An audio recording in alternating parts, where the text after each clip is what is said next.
ಮತ್ತೆ ಈ ಕಂಬ್ಯಾಕ್ ಆಗೋದಕ್ಕೆ ಕೆಲವೊಂದು ಕಡೆ ಅದು ಕೂಡ ರೀಸನ್ ಆಯ್ತು, ಮತ್ತೆ ರೀಸನ್ ಆಯ್ತು. ಆಕ್ಚುಲಿ ನಾನು ಬಿಡೋದಕ್ಕೂ ಕೂಡ ಅದೊಂದು ಮೇನ್ ಕಾರಣ ಆಗಿತ್ತು. ಯಾಕಂದ್ರೆ ನನ್ನ ವೇದಿಕೆ ಮೇಲೆ ಪ್ರತಿದಿನ ತುಂಬಾ ಕಾಣ್ತಾ ಇತ್ತು ನನಗೆ. ನೀವೆಲ್ಲ ನನ್ನ ನೋಡಿದ್ದೀರಿ, ಒಂದು 2 ವಾರ ಆಗ್ತಿದ್ದಂಗೆ ನಾನು ವಾಪಸ್ ವೇದಿಕೆ ಮೇಲೆ ಬಂದಿದ್ದೀನಿ. ಅದು ಸುಳ್ಳಲ್ಲ, ಬಟ್ ನನಗೆ ಆಗ್ತಾ ಇದ್ದಿದ್ದು ಸೈಕಲಾಜಿಕಲ್ ಇಶ್ಯೂಸ್. ಬಿಕಾಸ್ ಆ ಸ್ಟೇಜ್ ಮೇಲೆ ಕೂತ್ಕೊಂಡಾಗ ತುಂಬಾ ಹೊಡೆಯುತ್ತೆ ನಮಗೆ. ಪ್ರತಿ ವಾರ ಅವ್ರು ನೋಡೋಕ್ಕಿಲ್ಲ, ಅಷ್ಟು ಪ್ರೀತಿಯಿಂದ ನೋಡೋರು. ನನಗೆ ಬಿಗ್ ಬಾಸ್ ನೋಡಿ ಒಂದು ವೀಕೆಂಡ್ ಆಗ್ತಿದ್ದಂಗೆ ಹೋದ್ರೆ ತುಂಬಾ ಕಾಲ ಅವರೊತ್ತಿದ್ದಾರೆ, ಏನ್ ಇಷ್ಟ ಆಯ್ತು ನಿನಗೆ, ಅದು ಇದು ತುಂಬಾ ಮಾತಾಡೋರು. ಅದೇನಾಗಿದೆ, ನನಗೆ ತುಂಬಾ ಹೊಡಿತು ಸರ್ ಅದೆಲ್ಲ. ನನಗೆ ಏನೋ ಒಂಥರ ಮೂಡ್ ಹೊರಟೋಯ್ತು, ನನಗೆ ಸಾಕು ಅನ್ನಿಸ್ತು. ಫಸ್ಟ್ ಆಫ್ ಆಲ್ ನೀವು ಅಬ್ಸರ್ವ್ ಮಾಡಿರ್ತೀರ, ಬಿಗ್ ಬಾಸ್ ಸ್ಟಾರ್ಟ್ ಆಗಿ ಸ್ವಲ್ಪ ಟೈಮ್ ಆಗಿ ನಮ್ಮ ತಾಯಿ ಆಗ್ತಿದ್ದಂಗೆ ನಾನು ಆಕ್ಚುಲಿ ನನ್ನ ಡ್ರೆಸ್ಸಿಂಗ್ ಸೆನ್ಸೇ ಚೇಂಜ್ ಮಾಡ್ಕೊಂಡ್ಬಿಟ್ಟಿದ್ದೆ. ನನಗೆ ಹೇಳಬೇಡ ಅಂತ. ಬಟ್ ಅದಾದ್ಮೇಲೆ ಇವರೆಲ್ಲ ಬಂದು ಮತ್ತೊಂದಿಷ್ಟು ಜನ ಸಿಕ್ಕಿದಾಗ ಸರ್ ಆ ಥರ ಡ್ರೆಸ್ ಮಾಡ್ಕೊಂಡು ಬನ್ನಿ, and but again for audiences sake I started dressing up lot of things. So ನಾನು ಬಿಡೋದಕ್ಕೂ ಒಂದು ಮೇನ್ ಕಾರಣ ಅದೇ ಆಗೋಗಿತ್ತು. ಅವರೇ ಇಲ್ಲ ಏನು ಯಾವ ಮಾಡ್ತಾರೆ. ಮತ್ತೇನು ನಂದು ಟಾಕಿಂಗ್ ನಮ್ಮ ಮನೇಲಿ ಬಂದು ನಮ್ಮ ಅಕ್ಕಂದರು ಮನೆಯವರು ಪ್ರತಿಯೊಬ್ಬರು ಮಾತಾಡಬೇಕಾದ್ರೆ okay this is one show do it again that became easy ಮಾಡೋಣ ಅವರಿಗೋಸ್ಕರ. ಇದೊಂದು ಪ್ರಶ್ನೆ ಸರ್, ಯಾಕಂದ್ರೆ ಸುಮಾರು ವಿಚಾರಗಳನ್ನು ಮಾತಾಡ್ತಾರೆ. ಲಾಸ್ಟ್ ಸೀಸನ್ ನೋಡುವಾಗ ಸುದೀಪ್ ಸರ್ ಪೋಸ್ಟ್ ಮಾಡ್ತಿದ್ರು, ಕೆಲವೊಂದು ಕನ್ಸ್ಟೆಂಟ್ಗಳು ಇವ್ರು ಬೇಕಿತ್ತ, ಅವರು ಇನ್ವಾಲ್ವ್ ಆಗಿ ಕನ್ಸ್ಟೆಂಟ್ಗಳ ಆಯ್ಕೆಯಲ್ಲಿ ಇನ್ವಾಲ್ವ್ ಆಗ್ಬೇಕು ಅನ್ನೋ ಮಾತಾಡಿತ್ತು. ಸೊ ಈ ಸರಿ ಏನಾದ್ರು ಆ ಥರ ಅವರು ಬರ್ಲಿ, ಸರಿ ಹೋಗ್ಬಿಟ್ಟು ಹೋಗ್ತಾರೆ. ಹೊರಗಡೆ ಹೋದ್ಮೇಲೆ ಸರಿ ಹೋಗ್ಲಿಲ್ಲ ಅಂದ್ರೆ ಒಳಗೆ ಹೋಗ್ತಾರೆ. ಬಿಟ್ಟಾಗಿ ಯಾಕೆ ತಲೆ ಕೆಡಿಸ್ಕೊಬೇಕು, ತಲೆ ಕೆಡಿಸ್ಕೋಬೇಕು. ಎಲ್ಲ ತರದವರು ಬರ್ತಾರೆ. ಬಂದು ಸರಿ ಹೋಗಿರೋರು ಎಷ್ಟು ಜನ ಇದ್ದಾರೆ. ಯಾಕೆ ಅಂದ್ರೆ ಸರಿ ಹೋಗಿರೋ ಒಬ್ಬ ವ್ಯಕ್ತಿ ಇಲ್ಲೇ ಕೂತಿದ್ದಾರೆ ಅಲ್ವೇ. ಸರಿ ಹೋಗ್ತಾರೆ, ಕರೆಕ್ಟೇ. ಆ ತರಗಳು ಚರಿತ್ರೆಯಲ್ಲಿ ಇದೆಯೇ. ಹಾಗಿರ್ಬೇಕಾದ್ರೆ I think everybody in this life deserves an opportunity. How they use it is up to them. That actually ಅವ್ರು ಏನು ಅಂತ ಹೇಳಕ್ಕೆ. ಬಟ್ ನೋ ಪ್ರಾಬ್ಲಮ್ ಸರ್, ಎಲ್ಲ ತರ ವ್ಯಕ್ತಿಗಳು ಬರ್ತಾರೆ. ಬರಲಿಲ್ಲ ಅಂದ್ರೆ ನಮಗೂ ಬೋರೆ. ಇಮ್ಯಾಜಿನ್ ಮಾಡ್ಕೊಳ್ಳಿ, ಈಗ ಪ್ರಶಾಂತ್ ಆ ಕಡೆ ಕೂತಿದ್ದಾರೆ, ಅವ್ರ ತರನ 10 ಜನ ಒಳಗೋದ್ರು, ನನಗೆ ಕೆಲಸನೇ ಇರಲ್ಲ ಅಲ್ವೇ. ಏನು ಅವ್ರು ಏನು ಮಾತಾಡ್ತಾರೆ ಅವ್ರಿಗೆ ಕೇಳಿಸಲ್ಲ. ಎಲ್ಲಾರು ಬರೀ ಹಂಗಿದ್ದಾರೆ, ಏನ್ ಮಾಡ್ಬೇಕು ನಾನು, ನನಗೆ ಬೇಕಾಗ್ತಾರೆ, ಎಲ್ಲರೂ ಬೇಕಾಗ್ತಾರೆ. But as you rightfully say, some people they know how to utilise the stage. ಇನ್ ಕೆಲವರು ಬದಲಾವಣೆ ಆಗಲ್ಲ ಅಂದಾಗ ಅದನ್ನು ಅವನವ್ರ ಹಣೆ ಬರೋದು, nothing to do with it. But I think as a show we should not filter it. We should not filter it.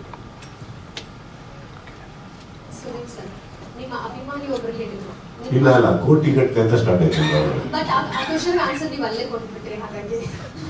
ತಾಯಿ ಬಗ್ಗೆ ಕ್ವಶನ್ ಕೇಳ್ಬೇಕು ಅನ್ಕೊಂಡಿದ್ದೆ. ಸೊ ಹಾಗಾಗಿ ಅಂದ್ರೆ ನೀವು ಹೇಳ್ತಿದ್ರಿ ತಾಯಿನ ತುಂಬಾ ನೆನೆಸ್ಕೊಳ್ತೀನಿ, ಡ್ರೆಸ್ ಅನ್ನೋದೇ ನಾನು ಡ್ರೆಸ್ಸಿಂಗ್ ಕೂಡ ಚೇಂಜ್ ಮಾಡ್ಕೊಂಡಿದ್ದೆ. ಸೊ ಈ ಸೀಸನ್ ಅಲ್ಲಿ ಯಾವ ರೀತಿ ನೆನಪಾಗ್ತಾರೆ, ಏನೇನು ಸಜೆಷನ್ ಅವರಿಂದ ತೆಗೆದುಕೊಳ್ತೀರಾ, ಏನೇನು ಮಿಸ್ ಮಾಡ್ಕೊಂಡು? My mother is the only person who never advised me or suggested anything. She just loved me. That's all. So ಏನಿಲ್ಲ, ಅದರಲ್ಲಿ ಏನು ಬರೋದಿಲ್ಲ. ಅವ್ರಿಗೆ ನಾನು ಹಿಂಗಿದ್ರು ಚೆನ್ನಾಗಿ ಕಾಣಿಸ್ತಾ ಇದ್ದೆ. ಹಿಂಗೆ ನಾನೊಂದು ಇಂಟರ್ವ್ಯೂಲಿ ಹೇಳಿದ್ದೆ, she was my first fan ಅಂತ. ಎನಿಥಿಂಗ್ ಐ ಡು ಬಿಕಾಸ್ ಅದು ರೆಸ್ಪಾನ್ಸಿಬಿಲಿಟಿ ಕೂಡ ಆಗಿತ್ತು ನನಗೆ. ನಾನು ಏನು ಮಾತಾಡ್ತೀನಿ, ಯಾಕಂದ್ರೆ ಯಾರು ನೋಡ್ತಾರೋ ಬಿಡ್ತಾರೋ ಅವ್ರು ನೋಡ್ತಾರೆ.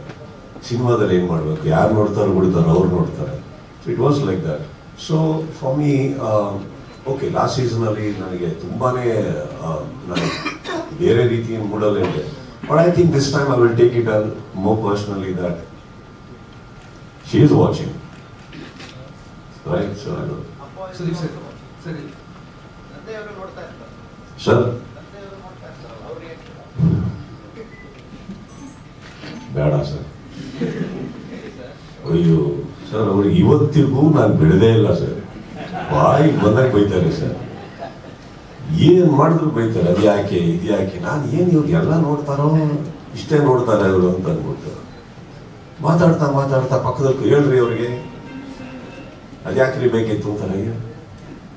ಇವರು ಇನ್ನೊಬ್ರು ಮಾತಾಡಿ ನೋಡಿಲ್ವಾ ಅಂತ ನಾವು ಬರೀ ನಮ್ಮ ಮಾತ್ರ ಹೇಳ್ತಾ ಇದ್ದೀರಾ ನೀವು ಅಂತ. ಹಾಗೆ ಎಲ್ಲ ಬಿಡ್ತಾರೆ, ಬಿಗ್ ಬಾಸ್ ಶೂಟಿಂಗ್ ಅಂತ ಹೇಳ್ತಾರೆ, ಹೋಗು ಎಲ್ಲ ಮಾಡು ಅಂತಾರೆ. ಮನೆಗೆ ಬರ್ತಿದ್ದಂಗೆ ಶೂಟಿಂಗ್ ಯಾವಾಗ ಅಂತಾರೆ. ಈಗಷ್ಟೇ ಹೋಗ್ತಾ ಇದ್ದೀನಿ, ಸಿನಿಮಾ ಮಾಡಲ್ಲ, ಬರೀ ಬ್ಯಾಡದಿನ್ ಮಾಡ್ಕೊಂಡು ಅಂದರೆ ಬಿಗ್ ಬಾಸ್ ಹೇಗೆ ಅಲ್ಲೂ ಬೈತೀರಾ ಇಲ್ಲೂ ಬೈತೀರಾ, ಬಟ್ ಅದೊಂಥರ ಚೆನ್ನಾಗಿದೆ ಸರ್.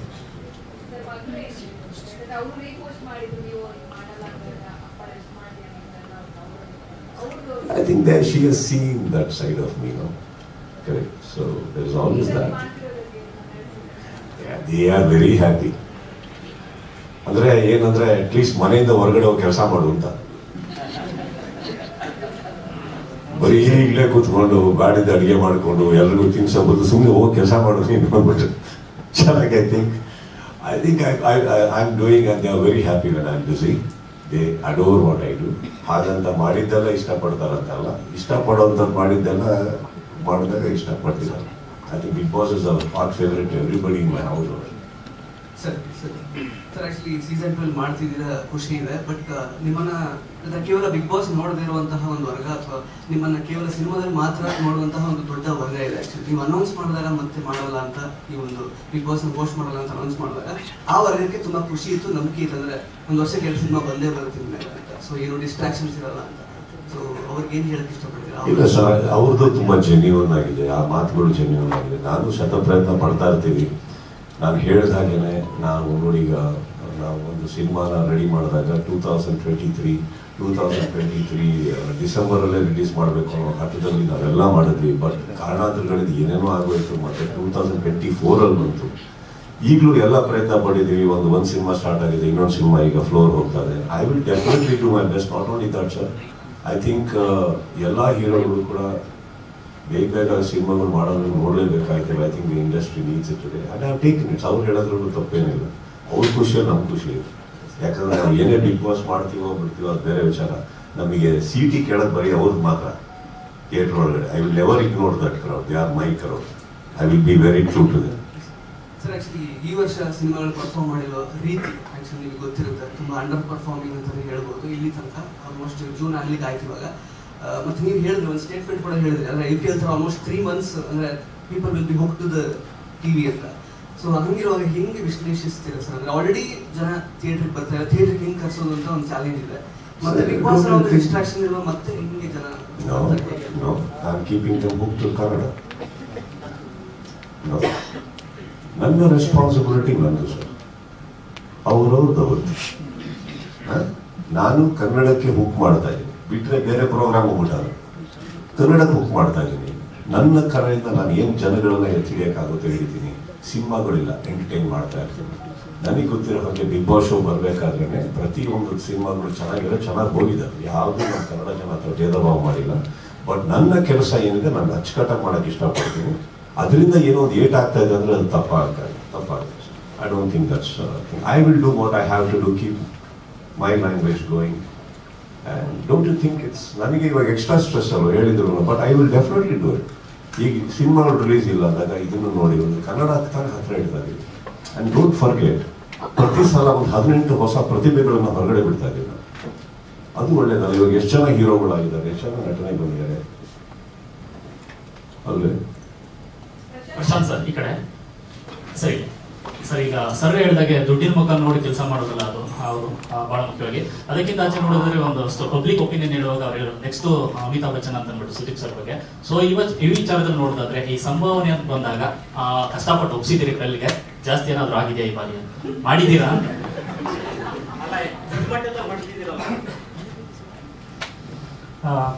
ಇಲ್ಲ ಸಿ ಅದು ನಮ್ಮ ಪರ್ಸನಲ್ ವಿಷಯಗಳು. ಬಟ್ ನಾವು ಬೇರೆ ಆಪ್ಷನ್ ಹುಡುಕ್ಲೇ ಇಲ್ಲ. ನೋಡಿದ್ರೆ ಅವ್ರು ಟ್ವೀಟ್ ಮಾಡಿದ ನಂತರ ನಾವು ಡಿಸೈಡ್ ಆಗಿದ್ವಿ ಸುದೀಪ್ ಸರ್ ಅಂದರೆ ಬಿಗ್ ಬಾಸ್ ಅಂತ ಸುದೀಪ್ ಸರ್ ಅಲ್ಲಿ ಆಪ್ಷನ್ ನಾವು ಹುಡುಕ್ಲೇ ಇಲ್ಲ. ಸೊ ನಾವು ವೇಟ್ ಮಾಡಿ ಸುಷ್ಮಾ ಮೇಡಮ್ ನಾವು ಡಿಸ್ಕಸ್ ಮಾಡಿದಾಗ ನಾವು ಕನ್ವಿನ್ಸ್ ಮಾಡ್ತೇವೆ ಅವರನ್ನು. ಹಿಂಗಾಗೋ ಗೊತ್ತಿಲ್ಲ, ಯಾಕಂದರೆ ಜನರ ಮುಂದೆ ನಾವು ಏನೂ ಅಲ್ಲ. ಯಾಕಂದರೆ ಈ ಶೋ ಅಷ್ಟರ ಮಟ್ಟಿಗೆ ಜನ ನೋಡ್ತಿದ್ದಾರೆ, ಅವರ ಅಭಿಪ್ರಾಯಕ್ಕೆ ನಾವು ರೆಸ್ಪೆಕ್ಟ್ ಕೊಡಲೇಬೇಕು. ಮತ್ತು ನಾವು ಡಿಸೈಡ್ ಮಾಡಿದ್ವಿ ಪ್ರಕಾಶ್ ಎಲ್ಲರೂ ಸೇರಿ ನಮ್ಮ ತಂಡ ಒಂದೇ. ನೀವು ಈ ಪ್ರಶ್ನೆ ಈ ತರ ಉತ್ತರ ಕೊಟ್ಟವ್ರು ಇಷ್ಟ ಆಗಲ್ಲ, ಡೈರೆಕ್ಟ್ ಆಗಿ ಹೇಳಿ. ಜಾಸ್ತಿ ಆಗಿದೆ ಸರ್. ಸರ್, ಮನೆ ಬಾಡಿಗೆಗೆ ಹೋದ್ರೆ ಪ್ರತಿ ವರ್ಷ 10% ಇನ್ಕ್ರಿಮೆಂಟ್ ಇಲ್ವಾ? ನಾನು ಲೀಸಿಗೆ ಹೋಗ ರೆಂಟಿಗೆ ಹೋಗ ನಮ್ದೊಂದು ಇರುತ್ತೆ ತಾನೇ. ಮತ್ತೆ ಸರ್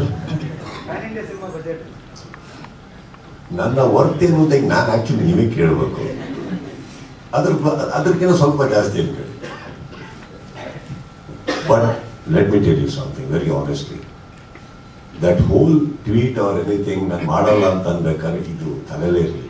ನನ್ನ ರೇಟು, ಅಮೌಂಟು ಅದೇನು ಬೇಕಾದ್ರೆ ಅದು ಮಾಡ್ದೇ ಕೂತ್ಕೋಬೋದಲ್ಲ. ಅದು ವೈಯಕ್ತಿಕ.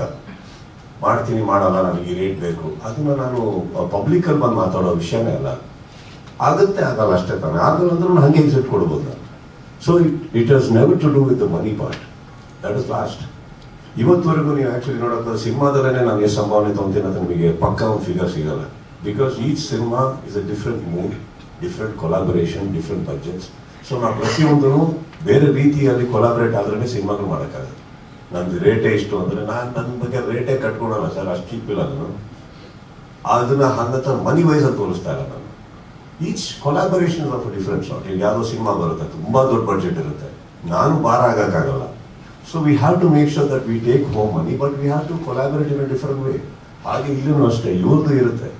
ಹಾಗಂತ ನಾನು ಯಾವುದೋ ಫಸ್ಟ್ ಇಯರ್ಗಿರೋ ರೇಟಿಗೆ ಇರೋಕ್ಕಾಗುತ್ತೆ ಹೇಳಿ? ಬೇಕಾಗುತ್ತೆ. ಇವಾಗ ಇನ್ನೊಂದು on the table, don't forget anything. Okay, market ಒಳಗಡೆ ಕಲಾವಿದನಾಗಿರ್ಬೋದು, ಒಬ್ಬ ಹೋಸ್ಟ್ ಆಗಿರ್ಬೋದು, what I get on to the table is what makes a validation. ನನ್ನ ವ್ಯಾಲಿಡೇಷನ್ ಅವರು ನಾನು ಸುದೀಪ್ ಚೆನ್ನಾಗಿ ಏವಿ ಕೊಟ್ಟರು ಅಂತ ರೇಟ್ ಕೇಳೋಕ್ಕಾಗಲ್ಲ. Sensibly even I am a businessman, I understand the validations. What am I getting on to the table? ಅದರಲ್ಲಿ ಒಂದು ಇರುತ್ತಲ್ವಾ. ಸೊ ನಾವು ಅನ್ರೀಸನಬಲ್ ಆಗಿರೋದು ತಪ್ಪಾಗೋಗುತ್ತೆ. So we have to understand how the including one season of budget for Big Boss ಎಷ್ಟಿದೆ. ಪ್ರತಿಯೊಬ್ಬರು ಕಂಟೆಸ್ಟೆಂಟ್ಸ್ಗೂ ದುಡ್ಡು ಕೊಡಬೇಕು, ಅವರು ಪ್ರತಿಯೊಬ್ಬರಿಗೂ ಇರ್ತಾರೆ. ಹಾಗಿರ್ಬೇಕಾದ್ರೆ it's a very reasonable thing that we on track. ಅವತ್ತೇ ಮನೇಲಿ ಹಾಕೊಂಡು ನೋಡ್ತಾ ಇರ್ತೀವಿ ಕೂತ್ಕೊಂಡು ಎಲ್ಲರೂ. ಎಲ್ಲರೂ ಅಂದ್ರೆ ನಾನು ನನ್ನೊಟ್ಟಿಗೆ ಇರೋರು. I keep watching what is it. ಅವಾಗಲೂ ಇಮಿಡಿಯೇಟ್ಲಿ ಐ ಕಾಲ್ ಅಪ್. ಈ ಟಾಸ್ಕ್ ಚೆನ್ನಾಗಿ ಗೊತ್ತಿಲ್ಲ, ಈ ಟಾಸ್ಕ್ ಸ್ವಲ್ಪ ನೋಡಿ ಎಡವಟ್ ಹೊಡಿತು, it can do it. I think those 3.5 months really ಒಂದು ದೊಡ್ಡ ಫೌಂಡೇಶನ್ ಆಗುತ್ತೆ. ತುಂಬ ಈ ಇಡೀ ಚಾನಲಿನ ಇಡೀ ವರ್ಷಕ್ಕೆ, ಆ ಕಂಟೆಸ್ಟೆಂಟ್ಸ್ಗೆ, ಮುಂದೆ ಸೀಸನಿಗೆ ಬರೋ ಕಂಟೆಸ್ಟೆಂಟ್ಸ್ಗೆ ಪ್ರತಿಯೊಬ್ಬರಿಗೂ ಒಂದು ದೊಡ್ಡ ಪ್ಲಾಟ್ಫಾರ್ಮ್ ಆಗಿ ಕೊಡುತ್ತೆ, ಆ್ಯಂಡ್ ಫೌಂಡೇಶನ್ ಆಗುತ್ತೆ. So I guess it is very important that just show ಬಂದು ಯಾವತ್ತೂ ನಿಮಗೆ ಅಷ್ಟು ಈಸಿಯಾಗಿ ದೊಡ್ಡದಾಗಕ್ಕೆ ಸಾಧ್ಯ ಅಲ್ಲ. ಪ್ರತಿ ವಾರ ads on. I think it's A craft. We grow slowly. ಎಲ್ಲದಕ್ಕಿಂತ ಹೆಚ್ಚಾಗಿ ನಾನು ಪರ್ಸ್ನಲಿ 11th ಸೀಸನಲ್ಲಿ ನೋಡಿರೋದು, ಓಪನಿಂಗ್ ನಿಮಗೆ ಏನೇ ರೇಟಿಂಗ್ ಬಂದ್ರು, there are years where you have lost the rating in the mid, again risen and again rose. But I think from past couple of seasons consistent ಆಗಿ ಒಂದು ಗ್ರಾಫಿಂದ ಕೆಳಗೆ ಬರಲೇಬಾರದು ಅನ್ನುವಂಥ ಒಂದು ಅಟೆಂಪ್ಟ್ ಏನು ಟೆಕ್ನಿಕಲ್ ಟೀಮ್ ಹಾಕಿದೆ. I think that always gives a door open for our better ideas, better things. By the ultimate ನಾನೇನಿಲ್ಲ ನೋಡಿ, ವೀಕೆಂಡ್ ಅದು ಮನೆಗೆ ಹೋಗ್ತೀನಿ, ಅವ್ರಿಗೆ ಬೇರೆ ಶೂಟಿಂಗ್ ಹೋಗ್ತಾರೆ. ಬಟ್ ಐ ಗೆಸ್ ಇಟ್ಸ್ ಆ ಕಂಟೆಸ್ಟೆಂಟ್ಸ್ ಯಾರು ಮನೆ ಒಳಗಡೆ ಲಾಕ್ ಮಾಡಿಟ್ಟಿರ್ತೀವಲ್ಲ, we have to justify their lives, their families, everything. ಆಗಲ್ಲ ಅಂದವರಿಗೆ ವಾಪಸ್ ಮನವೊಲಿಸಕ್ಕೆ ಎಷ್ಟು ಟೈಮ್ ತಗೊಂಡ್ರು ನಿಮ್ಗೆ? ಸರ್ ಹೇಗಿತ್ತು ಅವ್ರು ಬಂದು ರಿಕ್ವೆಸ್ಟ್ ಮಾಡಿದ್ದಿಲ್ಲ ನೀವೇ ಈಗ ಡೋರಿನ ಎಂಟ್ರಿ ಕೊಟ್ಟು ತೋರಿಸ್ಬೇಕಾ? ಅದು ಕ್ಯೂರಿಯಾಸಿಟಿ ಇದೆ ಸರ್, ಒಪ್ಸೋದು ಹೇಗಿತ್ತು ಅಂದ್ರೆ ನೀವು ಇಲ್ಲಿ ಪರವಾಗಿ ನಿಂತಿದ್ರಿ ಅಂತ ನಮ್ಗೆ ಗೊತ್ತು. It's a very interesting question. ಬಹುಶಃ ನಾನು ಇದನ್ನ ಕೇಳಕ್ ಇಷ್ಟಪಡ್ತೀನಿ, ಅವ್ರ ಕಡೆ ಯಾಕೆ ಇಲ್ಲ, ಅವ್ರಿಗೆ ಪ್ರಶಾಂತ್ ಸರ್ ಕೇಳ್ಬೇಕಂತ ಇತ್ತು ಸರ್. ಪ್ರಶಾಂತ್ ಅವ್ರಿಗಿನ್ನ ಸಿಕ್ಕಾಪಟ್ಟೆ, ನಿಜ ಹೇಳ್ಬೇಕು ಅಂದ್ರೆ ಸಿಕ್ಕಾಪಟ್ಟೆ ಎಫರ್ಟ್ ಹಾಕಿದ್ದು ಸುಷ್ಮಾಜಿ ಅವರು. ಪ್ರಶಾಂತ್ ಅವ್ರದ್ದು ಆಕ್ಚುಲಿ ಪಾಪ ಏನಂದ್ರೆ ಇವ್ರು ಸುಷ್ಮಾ ಅವ್ರನ್ನ ಮುಂದೆ ಬಿಟ್ಟು ಹಿಂದೆ ನೀಟಾಗಿ ಬರ್ತಾ ಇದ್ರು ಅವರು. The biggest effort I have to, ನಾನು ಇವತ್ತು I really want to open it up that if not for Sushmaji I don't think I would have agreed. It was her. I think she did the magic. Madam Sudeep sir tweet ಮಾಡೋದು ಸುಲಭ ಆಗಿರ್ಲಿಲ್ಲ. ಅವ್ರು already decision ತಗೊಂಡಿದ್ರು. So ಅವರ tweet already ಅವರ ನಿರ್ಧಾರ ಆಗಿತ್ತು. ಆ ನಿರ್ಧಾರ ಬದಲಾಯಿಸಕ್ಕೆ ನಿಮಗಿದ್ದಂತ ಚಾಲೆಂಜಸ್ ಏನಿತ್ತು ಅನ್ನೋದು? ನಮಸ್ಕಾರ. ಸ್ಟೇಜ್ ಕೂತ್ಕೊಂಡು ಕನ್ನಡ ಮಾತಾಡೋದು ಸ್ವಲ್ಪ ಭಯ ಆಗಿದ್ದೆ. So I will switch to English and try. No, I think yes, he tweeted last year and he mentioned it. He spoke to us. He had certain thoughts and plans, and he wanted to also probably take a break from the product. As a team, I think we couldn't imagine the show without him. And sometimes in relationships, right, in families, you sometimes feel like, okay, we need a little distance. But then you realize, no, you can't live without the person. It's like any family. It's like repairing something, or sometimes just going and giving a hug and saying, you know what, let's talk. And I think one of you asked the question saying, what were the conditions? I think the important word there is not conditions, there were suggestions. I think it has been, I think it's an 11-year journey. It's a beautiful journey. It has only become bigger and better. I think in the last 2 years, we have seen the show, and at a time when everybody is worried whether TV is growing, the show has gone and done phenomenal numbers, and a big part of it is him. So I think it was conversation, and you saw the videos. Audiences want him, contestants look up to him, the channel team loves him, the NMR team adores him, and we've all traveled for a long time. So he's a very reasonable person. We talk, and as long as we are looking at betterment for the product, especially given that this is our biggest, project in this market, as long as we are aligned on it, I think it's a very easy conversation after that. Once we knew we are all headed in the same direction, we have the same intent. No, that's why I said once we agreed on it, it was very difficult. We went and camped outside the house. I mean, all of you all know him for many, many years, and I think he's one of the most absolutely benevolent people that I have come across. And I think some conversations should remain a little underground. He was absolutely, and I think he spoke about it. His decision was. One ನಿಮಿಷ ಈ ಕಡೆ ಪ್ರಶ್ನೆ ಇರಬಾರ್ದು.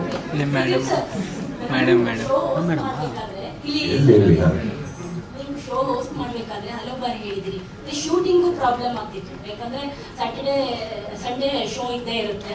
So ನೀವು ಬೇರೆ ಕಡೆ ಇದ್ದಾಗ ಬರೋದು, ಬೆಳಗಿನ ಜಾವ ಶೂಟಿಂಗು, ಈ ಥರದೆಲ್ಲ ಸುಮಾರು ಸಲ ಹೇಳಿದ್ದೀರಾ. ಅಲ್ಲಿಂದ ಬಂದು ಬೆಳಗ್ಗೆ ಇಮಿಡಿಯೇಟ್ ರೆಡಿ ಆಗಬೇಕಾಗಿತ್ತು, ಮತ್ತು ಈ ವಾರದ ಅಪ್ಡೇಟ್ ಎಲ್ಲ ನೋಡಬೇಕಾಗಿತ್ತು. ಹೀಗಾಗಿ ಸುಮಾರಷ್ಟು ನಿಮಗೆ ರಿಸ್ಕ್ ಇರುತ್ತೆ. ಹೀಗಾಗಿ ಈ ಬಾರಿ ಏನಾದ್ರು ಕಂಡೀಷನ್ ಎಕ್ಸ್ಟ್ರಾ ಸಂಬಂಧಪಟ್ಟಿದ್ದು ವೈಯಕ್ತಿಕವಾಗಿ ನನ್ನ ಪ್ರಕಾರ ಅದಕ್ಕೆ ಆಲ್ಟರ್ನೇಟಿವ್ ಆಪ್ಷನ್ಸ್ ಇಲ್ಲ.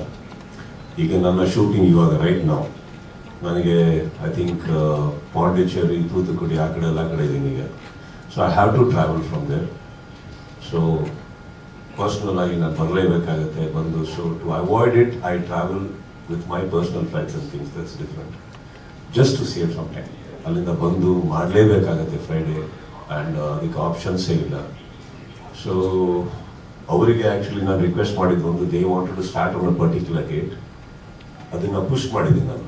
ಪುಷ್ ಮಾಡಿಬಿಟ್ಟು I pushed it another 3 to 4 weeks. I said I can't start before that because continue shooting ನಾನು ಮಾಡಲೇಬೇಕು. ಬಿಕಾಸ್ ಸಮ್ಹೌ ಈ ವರ್ಷ I have to have a release.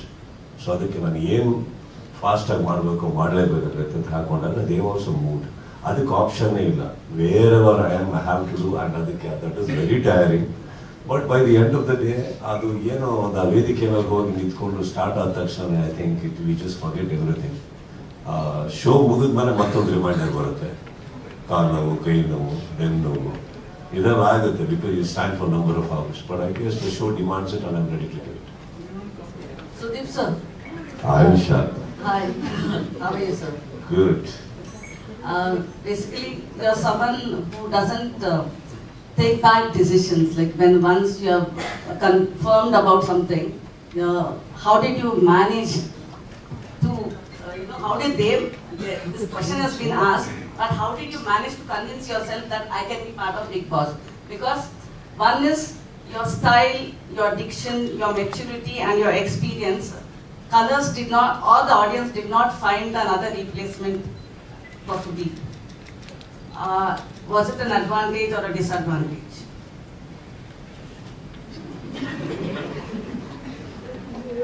There were multiple questions.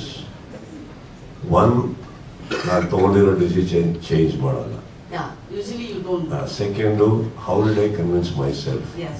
Then third ಬಂದ್ಬಿಟ್ಟು ಇನ್ನೊಬ್ಬರಿಗೆ attitude, style, whatever that is not there. Is it an advantage or a disadvantage? Because they couldn't find a replacement. Yes. So which one should I answer this? All of it. No, please come one by one. No? So how did you convince yourself, sir? That is important, alva? Because ನನ್ನ ಲೈಫಲ್ಲಿ ನಾನು ಇನ್ನೊಬ್ಬರಿಗೆ convince ಮಾಡೋದು ಮಾತ್ರ ಸೋತಿದ್ದೀನಿ. ನನಗೆ ನಾನು convince ಮಾಡ್ಕೊಳಕ್ಕೆ ಯಾವತ್ತೂ ಸೋತೇ ಇಲ್ಲ. ಆ್ಯಂಡ್ ಐ ಥಿಂಕ್ ನಾನು ಒಂದ್ಸಲ ತೊಗೊಂಡಿರೋ ಡಿಸಿಷನ್ ಚೇಂಜೇ ಮಾಡ್ತಾರೆ. ಸಿನಿಮ್ಯಾಟಿಕ್ ಡೈಲಾಗ್ ಇದ್ದಾಗಿದೆ. ನಾನು ಒಂದ್ಸಲ ಹೇಳಿದ್ದು ಒಂದೇ ಸಲ ಹೇಳ್ತೀನಿ. It's not like that. I think we all decide because we feel it is important. ಅದಾದ್ಮೇಲೆ ಶಾರದವ್ರು ಏನಾಗುತ್ತೆ, we also keep an eye about ಎದುರುಗಡೆ ಇರೋರು ಯಾವ ರೀತಿ ಇದ್ದಾರೆ, ಅವರಲ್ಲಿ ಬರ್ತಾ ಇರೋದ್ರಲ್ಲಿ ಒಂದು ಆನೆಸ್ಟಿ ಇದೆಯಾ, ನೀವು ಬೇಕು ಅವರಿಗೆ ಅನ್ನೋದ್ರಲ್ಲಿ ಒಂದು ಒಂದು ಒಂದು ಒಂದು ಆನೆಸ್ಟಿ ಇದೆಯಾ, ಅದರಲ್ಲಿ ಒಂದು ಪ್ರೀತಿ ಇದೆಯಾ. And again if it is just about business, it just about money. So don't you think, Sharda ಅವರೇ, that even I will be aware of it, that ಇದೊಂದೇ ಕಾರಣಕ್ಕೆ ನನ್ನ ಕರೀತಾ ಇದ್ದಾರೆ ಅಂತ. ಅಟ್ ದ ಸೇಮ್ ಟೈಮ್ ಇವರೊಬ್ಬರದೇ ಅಲ್ಲ, ಕೂಗು ಈ ಕಡೆಯಿಂದನೂ ಬರ್ತಾ ಇರ್ತಾರೆ ಜನಗಳಿಂದ.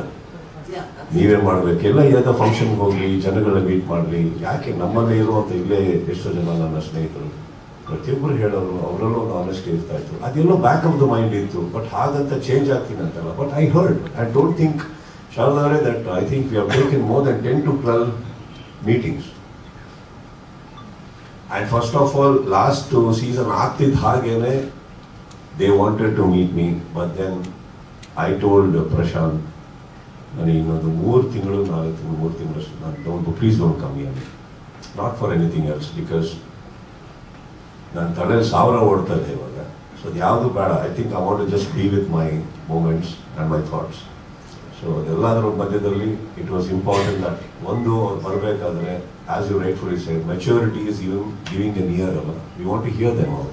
What is it? Tell me. ಹಾಗೆ ಬಂದಾಗ, ನಾಟ್ ದಟ್ ಫಸ್ಟ್ ಟೈಮ್ ಅವ್ರು ಬಂದಾಗಲೇ ಮಾತುಕತೆ ಆಯಿತು. ಆ್ಯಕ್ಚುಲಿ ಅವ್ರು ಫಸ್ಟ್ 2 times ಬಂದಾಗ ಅವ್ರಿಗೆ ಕೇಳಿದ್ದು 2 ಪ್ರಶ್ನೆ. ನಾನು ಊಟ ಮಾಡ್ತೀರಾ, ಕಾಫಿ ಟೀ ಕುಡಿತೀರಾ, 2. ಅವ್ರು ಏನು ಮಾತಾಡಬೇಕೋ ಮಾತಾಡ್ಕೊಂಡು ಹೋಗೋರು. ಅದಾದಮೇಲೆ ನಾನು I have also spoken to my, there is a team of mine, there is a friends of mine, we discuss a lot. ಹಾಗೆ ಬಂದಾಗ ತುಂಬ ಡಿಸಿಷನ್ಸ್ಗಳು ನಾನೇ ತೊಗೊಂಡಿದ್ದೀನಿ ಆ ವಿಚಾರದಲ್ಲಿ. I think that is one thing. So convincing my self wasn't that difficult, because ಎದುರುಗಡೆ ನಾನು ಯಾವ ಕಾರಣಕ್ಕೆ ಕೆಲವು ಡಿಸಿಷನ್ಸ್ ತೊಗೊಂಡಿದ್ದೀವೋ ಎಲ್ಲದು they are meeting it up, they want to rectify things, they want to alter things. That makes you feel loved and wanted, no whether it is a show or a life or a relationship. That's what it is. ಯಾಕೆ ನಾವು ವಾಪಸ್ ಇನ್ನೊಬ್ಬರ ಹತ್ರ ವಾಪಸ್ ಹೋಗ್ತೀವಿ ಅಂದರೆ, ಅವ್ರು ನಮಗೆ ತೋರಿಸೋ ರೀತಿ, ಪ್ರೀತಿ, ಒಂದು ಮಾತಾಡೋ ರೀತಿ, ಪ್ರತಿಯೊಂದು ಕೌಂಟ್ ಇಟ್ಕೊಂಡಾಗ ಏನಾಗುತ್ತೆ, we feel that everybody including me, we all deserve another chance, another opportunity, don't we? That's all. ಏನೇನು ಅವ್ರದ್ದು ಇನ್ನೂ 2-3 Sir, advantage and disadvantage that they didn't find a replacement for you. Replacement ಯಾವತ್ತು ಹುಡುಕಕ್ಕೆ ಹೋಗ್ಲೇಬೇಡಿ. ಇವಾಗ for example ನಾವು ಏನೇ ಪತ್ರಿಕೆ ಮಾಧ್ಯಮದಲ್ಲಿ ನಾವು ಪ್ರೆಸ್ ಮೀಟಿಂಗ್ ಕರೆದು ಒಂದು ಶಾರದಾ ಇಲ್ಲದೆ ನಡೆಯುತ್ತೆ, ಅದಲ್ಲಿಂದ ಒಂದು ಪ್ರಶ್ನೆ ಬರಲೇಬೇಕು, ನಾನು ರೀಪ್ಲೇಸ್ಮೆಂಟ್ ಹೆಂಗೆ ಹುಡುಕ್ಲಿ, ಈಗ ಚಾನ್ಸ್ ಇಲ್ಲ. ಅದಲ್ಲಿಂದ ಒಂದು ಧ್ವನಿ ಬರುತ್ತೆ, ರೀಪ್ಲೇಸ್ಮೆಂಟ್ ಯಾಕೆ ಹುಡುಕ್ತೀರಾ, ಹುಡುಕೋದು ತಪ್ಪೆ. ಈಗ ರೀಪ್ಲೇಸ್ಮೆಂಟ್ ಆಗುವಂತ ವ್ಯಕ್ತಿ ನಾನು ಆಗಿದ್ದಿದ್ರೆ ಎಂತ ನಾನು ಏನು ಜೀವನದಲ್ಲಿ ಮಾಡೇ ಅಂತ ಆಯ್ತಲ್ಲ. ಇಲ್ಲಾಗ್ಲಿ ಸಿನಿಮಾದಲ್ಲಾಗ್ಲಿ, ನನ್ನ ಸಿನಿಮಾ ನಂದು, ನನ್ನ ವೇದಿಕೆ ನಂದು. ನಿಮ್ಮಲ್ಲೂ ಕೂತಿರೋದ್ರಲ್ಲಿ ಎಲ್ಲರಲ್ಲೂ ಒಬ್ಬೊಬ್ಬರಿಗೆ ಒಂದೊಂದು ವೇದಿಕೆ, ಒಂದೊಂದು ಕ್ಯಾರೆಕ್ಟರ್ ಇದೆ, ಪರ್ಸನಾಲಿಟಿ ಇದೆ. Don't you think so? We can't look for options or replacements here. Today, reality business is a bigger, reality shows or channels have a bigger business than movies. That attracted you in terms of business, I'm talking in terms of money wise. What exactly is your question? I'm sure the money factor also works here, sir. Okay, if it works, it works. It's my personal. Yeah, that's what I'm just asking. What? Whether the priority works because business reality show has become bigger.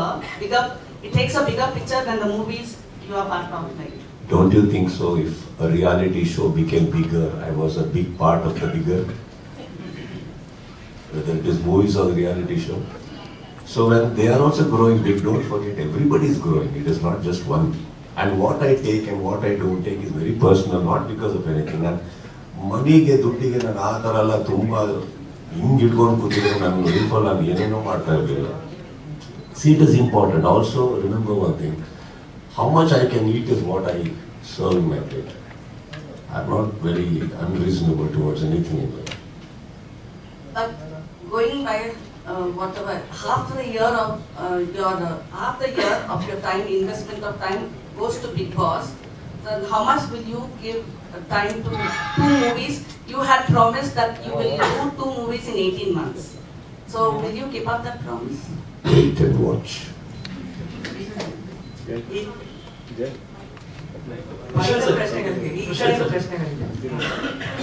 ಈ ಬಾರಿಯ ಕಂಟೆಸ್ಟೆಂಟ್ಗಳು ಅಂದಾಗ ಅದರದೇ ಆದ ಒಂದು ಸಾಕಷ್ಟು ಅವರೇ identification ಗುರುತಿಸ್ಕೊಂಡಿದ್ದಾರೆ. ಈ ಸಲ ಕಂಟೆಸ್ಟೆಂಟ್ಗಳು ಯಾವುದನ್ನ ಮಾನದಂಡ ಇರತ್ತ? ಯಾಕೆಂದ್ರೆ ಕಳೆದ ಬಾರಿ ಕಂಟೆಸ್ಟೆಂಟ್ಗಳು ಗೊತ್ತಿರೋ ಸಾಕಷ್ಟು ಬೇರೆ ಬೇರೆ ಇನ್ಸಿಡೆಂಟ್ಗಳ ಆಯಿತು. ಸೊ ಈ ಬಾರಿ ಯಾವುದನ್ನ ಮಾನದಂಡಗಳು ಅಂದ್ರೆ ಅವರ ಟ್ರ್ಯಾಕ್ ರೆಕಾರ್ಡ್, ಅವ್ರು ಏನು ಲಾಸ್ಟ್ ಬೇರೆ ಬೇರೆ ಕ್ಷೇತ್ರದಿಂದ ಬಂದಿದ್ರು, ಈ ಬಾರಿ ಬೇರೆ ಆ ಥರದ ಯಾವುದನ್ನ ಮಾನದಂಡಗಳನ್ನ ಇಟ್ಕೊಂಡೇನ ಸೆಲೆಕ್ಟ್ ಮಾಡ್ತೀರಾ? ಇಲ್ಲ, ಇದು ಅದರ ವರ್ಕ್ ಪ್ರೊಸೆಸ್ ಇನ್ನೂ ಸ್ಟಾರ್ಟ್ ಆಗಬೇಕಾಗಿದೆ. ಯಾಕಂದ್ರೆ ಮನೆ ಒಳಗೆ ಹೋದ ನಂತರ ಅವರ ಕ್ಯಾರೆಕ್ಟರ್ ಆಗಿ ಅವ್ರು ಇರ್ತಾರೆ, ಅವ್ರು ಹೆಂಗೆ ಬಿಹೇವ್ ಮಾಡ್ತಾರೆ ನಮ್ಗೆ ಗೊತ್ತಿರಲ್ಲ. ಯಾಕಂದ್ರೆ ಮನೆ ಒಳಗೆ ಹೋದ ನಂತರ ತುಂಬ ಇನ್ನೋಸೆಂಟ್ ಇರ್ತಾವನು ವೈಲೆಂಟ್ ಆಗ್ಬೋದು, ಆಗಬಾರ್ದಂತೇನಿಲ್ಲ. ಈಗ ನಾನು ನೋಡ್ಬೇಕು, ನಾನು ತುಂಬ ಸೈಲೆಂಟ್ ಅನಿಸ್ಬೋದು, ಯಾವುದೋ ಒಂದು ಸಿಚುವೇಶನ್ ನಾನು ಹೆಂಗೆ ರಿಯಾಕ್ಟ್ ಮಾಡ್ತೀನಿ ನಮ್ಗೆ ಗೊತ್ತಿರಲ್ಲ. ಸೊ ಹಾಗಾಗಿ ಇದೇ ಮಾನದಂಡ ಅಂತ ಇರಲ್ಲ. ಬಟ್ ಅದಕ್ಕೆ ಒಂದು 18 ಬೇರೆ ಬೇರೆ ತನನಾದ ಒಂದು ವ್ಯಕ್ತಿತ್ವ ನಾವು ಹುಡುಕ್ತಿರ್ತೇವೆ. ಆ ವ್ಯಕ್ತಿತ್ವದಲ್ಲಿ ಅವ್ರಿಗೆ ಇದ್ರೆ ಡೆಫಿನೆಟ್ ಸೆಲೆಕ್ಟ್ ಮಾಡ್ತೇವೆ. ಅದೇ ಆ್ಯಕ್ಚುಲಿ ಮಾನದಂಡ ಅಂತ ಇರುವಂಥದ್ದು ಬಿಗ್ ಬಾಸ್ ಅಲ್ಲಿ. ಖಾಲಿ ಫೇಮ್ ಇದ್ರೆ ಮಾತ್ರ ತಗೊಳ್ತೀವಿ. ಅದಕ್ಕೆ ಪ್ರತಿ ವರ್ಷ ನೋಡಿದ್ರೆ ಬೇರೆ ಬೇರೆ ಥರ ಕಂಟೆಸ್ಟೆಂಟ್ಗಳು ಇದ್ದಾರೆ. ಸೀಸನ್ 10 ನಲ್ಲಿ ಇದ್ದಂಥ ಕಂಟೆಸ್ಟೆಂಟ್ ಕಂಪೇರ್ ಮಾಡಿದ್ರೆ 11 ನಲ್ಲಿ ಬೇರೆ ಥರ ಇದ್ರು, 9 ಬೇರೆ ಇದ್ರು. ಸೊ ಹಂಗಂಗೆ ಅಂತ ಮಾನದಂಡ ಅಂತ ಏನಿಲ್ಲ.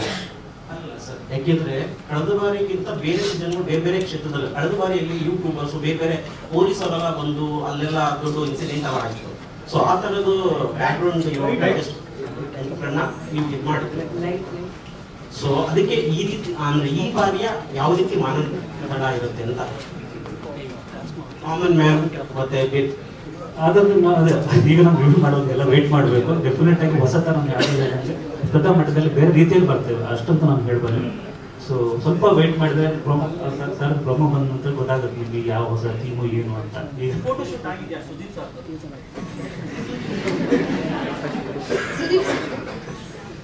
ನಾನು ಅವ್ರ ಜೊತೆ ಸೆಲ್ಫಿ ತಗೊಂಡಿರೋದು ಫೋಟೋಶೂಟ್ ಆಗಿದೆ ಸರ್. ಸಾಮಾನ್ಯವಾಗಿ ನೀವು ಒಂದು ಡಿಸಿಷನ್ ತಗೊಂಡು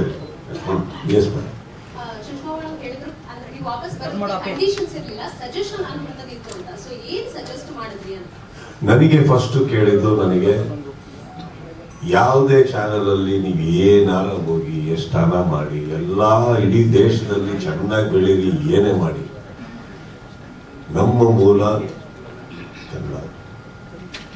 ಕನ್ನಡಕ್ಕೆ ಪ್ರೀತಿ ತೋರಿಸ್ರಿ ಸ್ವಲ್ಪ, ಎಲ್ಲಿಂದ ಮೇಲಿಂದ. ಇಲ್ಲಿ ವಾಹಿನಿಯಿಂದ ನಮ್ಗೆ ಯಾವುದೇ ತರ ಆ ತರ ಕೊರತೆಗಳು ಬಂದಿಲ್ಲ, ಬರೋದು ಇಲ್ಲ.